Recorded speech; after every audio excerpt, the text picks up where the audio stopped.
What is going on, everybody? Welcome back to TTB Ravens Media, bringing Ravens content every single day. If you want to stay up to the Ravens content, make sure to hit the subscribe button down below. Turn the notification bell on if you want to get notified every single time I upload a brand new video. Now, this is going to be one of those update videos. It's been a while, but if you don't know, if you're new to the channel, what I do is I post the daily content, how I schedule it out and everything like that, typically around 5 p.m.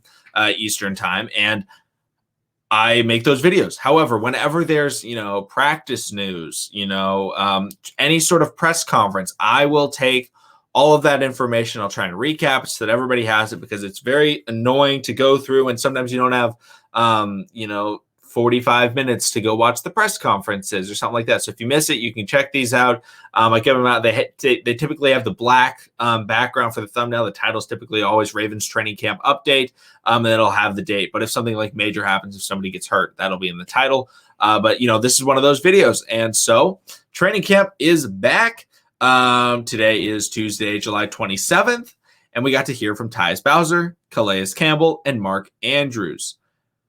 So let's start with Calais Campbell, the first guy to talk, and he talked about how the Ravens are at a higher vaccination rate than league average, which he said he believes is about 85%. And there were a lot of questions about that, in terms of, concerns from everybody, especially with the Gus news that came out today. If you didn't know, Gus Edwards tested positive, which means he is not able to practice for the first 10 days of training camp. And, there were a lot of questions about, how do you approach that? Do you try and take that leadership role? And it doesn't seem like Calais is going to be that type of guy to say, hey, you're not vaccinated, go do that, which was probably a good thing. He fully respects other people's opinions.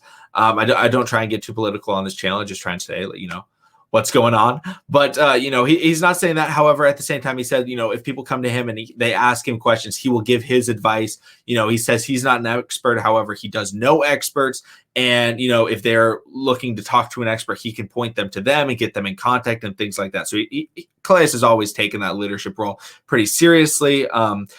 He's not being aggressive, with forcing things upon other players. However, he is taking that role and saying, hey, if you have any questions, come and ask me. I can definitely help you out.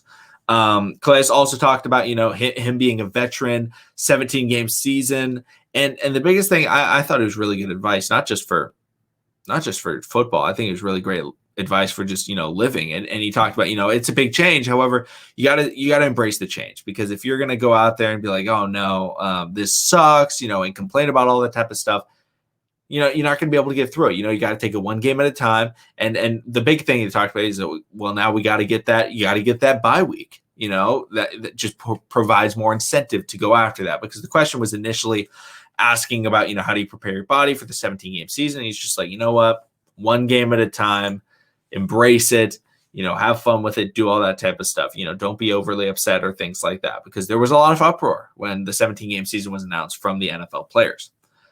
Calais also said that the Ravens were set up perfectly to make a run. The goal's always been Super Bowl. He feels like this is a really good team and has a really good shot. He also really liked the offseason moves that were given. I highly doubt that he would come out there and be like, horrible job. No, he was like, I like the job that they did. They're a great front office. I'm surprised there wasn't any questions about Chandler Jones, as he was a teammate of Calais Campbell. However, you know what? Not today. The Ravens decided not to ask about that, or maybe they were banned from asking about it. I do not know. But, overall, if you didn't know, he was a teammate of Chandler Jones in 2016 on the Arizona Cardinals. But final thing Calais talked about was he talked about his personal goals. A lot of players don't like to share like their exact goals, personal goals for the season. However, they typically share the big one, Super Bowl. But he talked about how he wants to hit 100 sacks. He needs 8 sacks to do it. It's very possible that he can do it, but we knew that he wants to hit 100 sacks. That's kind of the goal for every, pass rusher. However, he talked about it with Mark Ingram. Mark Ingram wanted, I can't remember what Mark Ingram wanted. Maybe it was 10,000 yards. I can't exactly remember what Mark Ingram wanted, but Calais Campbell wanted the 100 sacks and mic'd up and things like that. So, that's what we heard from Calais Campbell. Next, we got to hear from Mark Andrews. Mark Andrews talked about, one of my favorite tight ends on this roster. Somebody that I'm very excited about was Josh Oliver. Somebody asked a question about him, and Mark Andrews, his eyes kind of lit up, and he was like, oh, yeah, Josh Oliver, super talented, very athletic. Talked about his size, but he also, he did mention, but this is a good tight end room. which is very good. I think Josh Oliver, I love his, overall game and things like that. I've talked about him a bunch. If you don't know, I call him the weapon, because why not? Everybody kind of was like, oh, wow, the Ravens traded for Josh Oliver in the midst of all this Julio stuff. And it was like, you know what? Josh Oliver is a pretty good tight end. So we shall see what he does, especially in training camp. The next thing they talked about was tight end U, which was very interesting. If you don't know what tight end U was, basically George Kittle, Travis Kelce, Greg Olsen kind of set up this big thing for a bunch of tight ends. I believe Tim Tebow was invited. I don't know if he actually went, but a bunch of tight ends got together. They told stories. They explained how to get better and things like that. And they got better, and it's going to be a yearly thing. So he talked about how it was a lot of fun. He's very excited for future years. He learned a lot. He's going to try and put it into his game for years to come, things like that. So, that's always good to hear from your tight end going into a contract year, that he's, working on his game and stuff like that. But that was it for Mark Andrews. Getting into Tyus Bowser. Biggest thing I took away from Tyus Bowser was how, the defense is working on communication, which has been an issue for the Ravens in the past.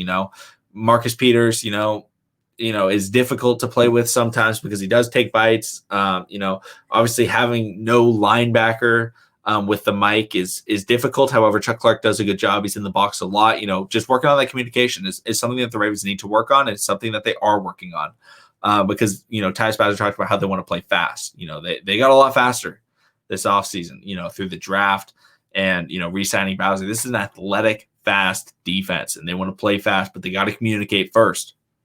Next thing Tyus talked about was him being a veteran. He signed that extension, that second contract. And so we talked about how, he's now kind of a leader. And, it didn't seem like he was like stoked about it. However, at the same time, he's trying to embrace it. It's new to him and things like that. But he wasn't like, oh yeah, it's amazing being able to help the young guys. But he did talk about something that I really did like, which was like, yeah, I do, the young guys, they really want to learn, and I want to help them, with not just football, but they can come to me and talk about anything. So I did like that. Don't take this as me like saying like, oh, Tyus Bowser isn't a leader or anything like that. No, it's just like his tone wasn't like overly enthusiastic. However, he did say really good things that I'm excited about, as he, tries to transition into that leadership role. Final thing, Tyus's goal, Pro Bowl.